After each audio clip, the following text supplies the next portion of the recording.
La consigliera regionale Erika Baldin, allarmata dalla situazione dei fiumi e dalla risalita del cuneo salino, chiede alla Regione Veneto di attivarsi in 3 diversi fronti per mitigare gli effetti del cambiamento climatico. Il tema che ha evidenziato riguarda lo sbarramento sul fiume Adige, un progetto che è giunto all'acquisizione dei pareri preventivi di tutti gli enti coinvolti. Le altre soluzioni proposte ultimamente non sono interessanti o fattibili. Ora l'Adige vede immessi 150 metri cubi d'acqua al secondo, quantità comunque insufficiente. Secondo Baldin, la Regione deve dare parere positivo al progetto proposto in modo da accelerare la messa in opera dello stesso.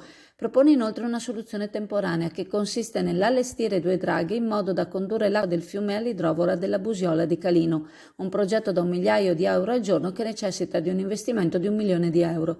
Per il prossimo futuro pensa invece a ripristinare il progetto di un secondo ponte carrabile che andrebbe a collocarsi sullo sbarramento, per il quale si potrebbero ottenere altri fondi, cosa, secondo la Baldin, agevolata dalla vicinanza politica tra i comuni di Chioggia e di Rosolina che possono fare affidamento alla filiera in Regione Veneto per agevolare la costruzione dei collegamenti e delle rampe arginali, e conclude invitando i 2 enti a formalizzare le richieste per gli opportuni finanziamenti dell'opera.